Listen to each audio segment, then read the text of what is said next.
Hello students, today I will teach you some important things regarding the first chapter. Regarding means in connection of the first chapter which I taught you, that is the Constitution and its salient features. Now, today I will tell you something regarding the Constituent Assembly. The Constituent Assembly where our Constitution was drafted, it is just like a mini India. Why it is called mini India? Because we know that our country India is so vast, where we have people of all religions, customs, language, different races, everything. Now, in the Constituent Assembly, there is the representation of all sections of the Indian people. Even before India had achieved her freedom, a Constituent Assembly had been set up to draw up by the Constitution of Free India. The Constituent Assembly meant for undivided India, and it consisted of 385 members. As a result of the partition of India, the membership got reduced to 308. So after independence, and we know that the most unfortunate thing we had to face with our partition, with our independence, was our partition.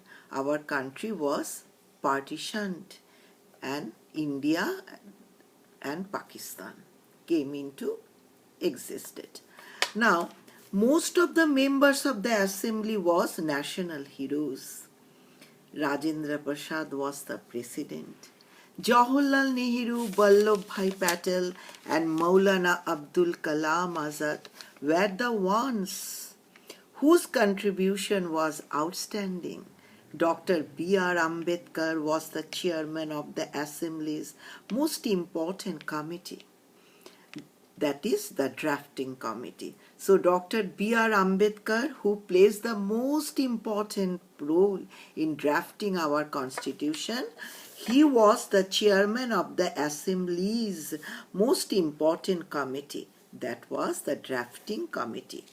Among other eminent persons, who were those eminent persons? We must mention the name of Pandit Govind Ballabh Pant, Shyama Prasad Banerjee and others.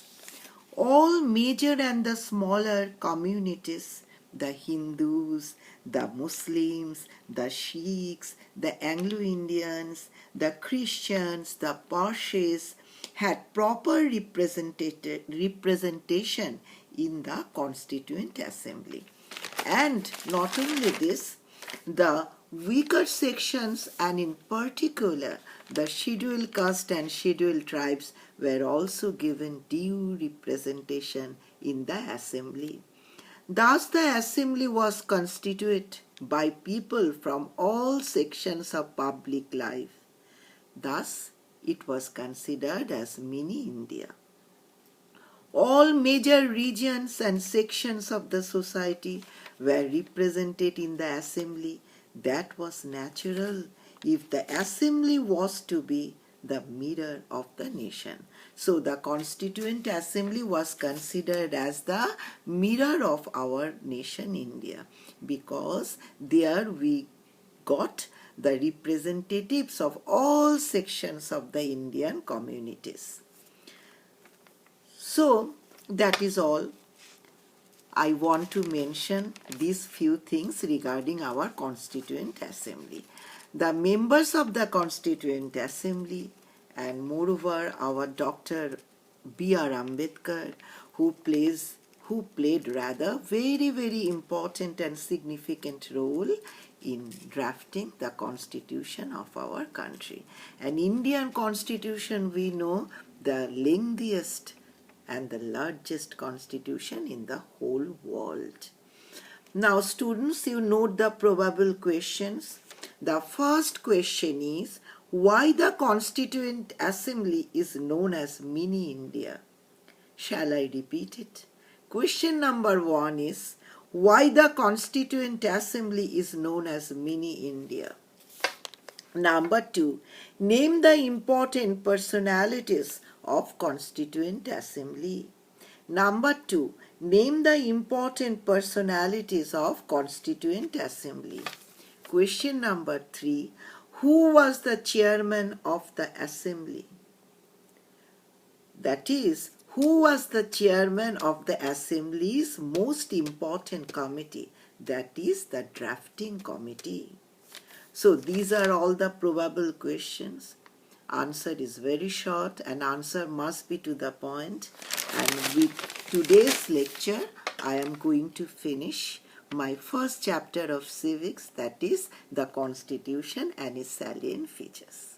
Thank you, students. Next class, I will go to civics second chapter. Thank you all.